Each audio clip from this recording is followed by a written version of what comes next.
राज्य मंत्री शिव शंकर सिंह पटेल समाजवादी पार्टी के लोकसभा प्रभारी इंडिया गठबंधन में 2024 में उत्तर प्रदेश से लोकसभा 48 के संभावित प्रत्याशी हो सकते हैं। उनके कार्यालय में मुलाकात होने पर बताया गया कि इंडिया गठबंधन को 2/3 बहुमत प्राप्त होगा और हम सरकार बनाएंगे। आप समाजवादी पार्टी के कार्यकर्ता हैं और इस कस्बे के निवासी भी हैं। इसके साथ साथ मैं आपसे ये जानना चाहता हूँ कि ये लोकसभा 2024 का जो चुनाव आने वाला है, तो आप कौन सा ऐसा प्रत्याशी लाना चाहते हैं, क्योंकि गठबंधन से चुनाव समाजवादी पार्टी लड़ रही है। गठबंधन से चुनाव लड़ने के बाद आप 48 लोकसभा से ऐसा कौन सा प्रत्याशी लाना चाहते हैं जिसको विजयी बना करके लोकसभा दिल्ली भेजना चाहते हैं? मैं थोड़ा आपसे जानकारी चाहता हूँ। क्या नाम है? मेरा नाम राजकिरण अवस्थी है। मैं किसान कांग्रेस का पूर्व जिला अध्यक्ष हूँ और जैसा आपके द्वारा पूछा गया कि 248 से कौन सा प्रत्याशी लाना चाहते हैं आप। देखिए, हमारे देश में इंडिया गठबंधन बन चुका है, विपक्ष पूरी तरह से एकजुट है और इंडिया गठबंधन जिसको यहाँ से चुनाव लड़ाता है, ये हमारा विश्वास है और पूरी कोशिश है कि इंडिया गठबंधन के बैनर के नीचे हम लोग इंडिया गठबंधन का प्रत्याशी जिता करके लाएंगे। इसमें कोई दो राय नहीं है। और आज वर्तमान में जैसे सपा के राष्ट्रीय अध्यक्ष माननीय अखिलेश यादव जी ने शिवशंकर सिंह जी का जो पूर्व मंत्री हैं, उनका नाम चल रहा है। अगर वो आ गए तो निश्चित रूप से 48 लोकसभा सीट से उनका जीतना तय है। इसमें कोई दो राय नहीं है, क्योंकि उनकी व्यक्तिगत जो सोच रहती है जनता के प्रति, किसानों के प्रति, युवाओं के प्रति, वो एक बहुत अच्छी सराहनीय सोच है। हर साथी के साथ में लगना, हर समस्या के निदान के लिए लड़ाई लड़ना, वो आज से नहीं, हम बचपन से देख रहे हैं। निश्चित रूप से वो चुनाव जीतेंगे, यही हमारा विश्वास है।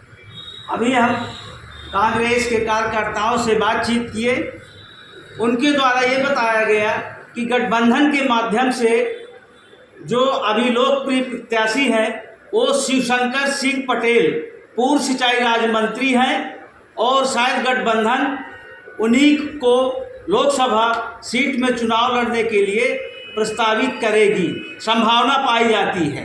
हम बांदा जिले के बबेरू तहसील में हैं और बबेरू तहसील में समाजवादी पार्टी के जनसंपर्क कार्यालय में बैठे हुए हैं।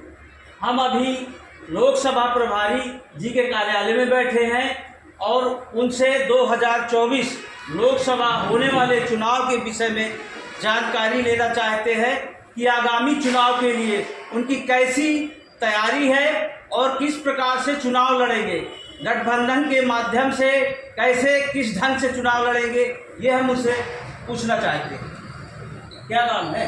शिवशंकर सिंह, पूर्व मंत्री और समाजवादी पार्टी के 48 लोकसभा के प्रभारी, बांदा चित्र के।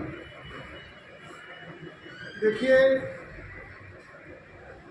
जो आज सरकार चल रही है उसमें ना तो युवाओं को कोई लाभ है, न किसानों को लाभ है, न मजदूरों को लाभ है और न व्यापारियों को लाभ है। केवल झूठ बोल बोल करके हिंदू मुस्लिम, मंदिर मस्जिद, इस प्रकार का एक विवाद खड़ा करना। हिंदुओं को बड़ा खतरा हो गया है जब से सरकार आई। बोलते हैं कि हिंदुओं को बड़ा खतरा है। इतने वर्षों से देश में हिंदू मुसलमान सब रह रहा है, तब कोई खतरा नहीं हुआ और इनकी सरकार आई तो हिंदुओं को बड़ा खतरा हो गया है। तो ऐसी सरकार को लाके क्या करें जिससे हमको खतरा हो जाए? जिससे हमको खतरा हो जाए तो ऐसी सरकार की हमें जरूरत का है।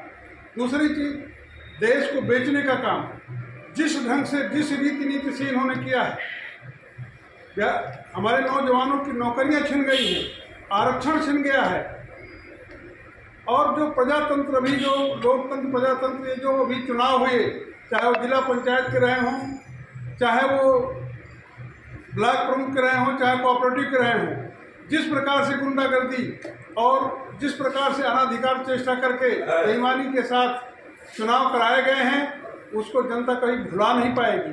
जनता के अधिकारों का हनन किया गया है। संविधान, देश संविधान से चलता है और संविधान को बदलने जा रहे हैं। अगर संविधान को बदल दिया जाएगा तो देश की सारी व्यवस्थाएं चौपट हो जाएंगी। इसी प्रकार से देश आज जो देश को इन्होंने जिस प्रकार से बेचा है प्राइवेट हाथों में, उसके कारण आज सारी नौकरियां, आज जो हमारा नौजवान है वो उसके हाथों में काम नहीं रह गया है। और काम भी वो 8,000 रुपया में कुछ लोगों को देते हैं जो प्राइवेट सेक्टर वाले हैं, जिससे न उनका परिवार चल सकता है और ना खुद चल सकते हैं। 8,000 रुपये होता क्या है? अगर परिवार वाले व्यक्ति हैं तो वो इस देश में रह करके अपने परिवार को न पढ़ा सकते हैं न लिखा सकते हैं। ये नहीं चाहते हैं कि इस देश का नौजवान, विद्यार्थी, बच्चे पढ़ सकें। महिलाओं के विषय में रोज़ बोलते हैं,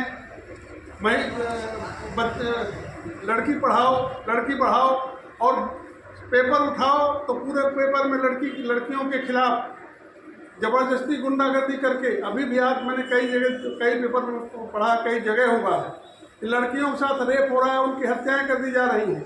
ये सरकार कर क्या रही है आखिर?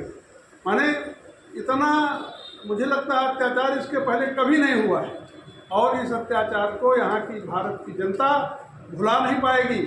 आगे आने वाला जो लोकसभा का चुनाव है, विपक्ष ने या हम लोगों ने एक जो हमारा संगठन बना है इंडिया संगठन, इतनी भारी मात्रा में इनके सांसद जीतेंगे कि 2/3 बहुमत से देश में सरकार बनेगी और ये झूठ फरेब बोलने वाले लोगों को, गुंडागर्दी करने वाले लोगों को यहाँ की जनता सबक सिखाएगी।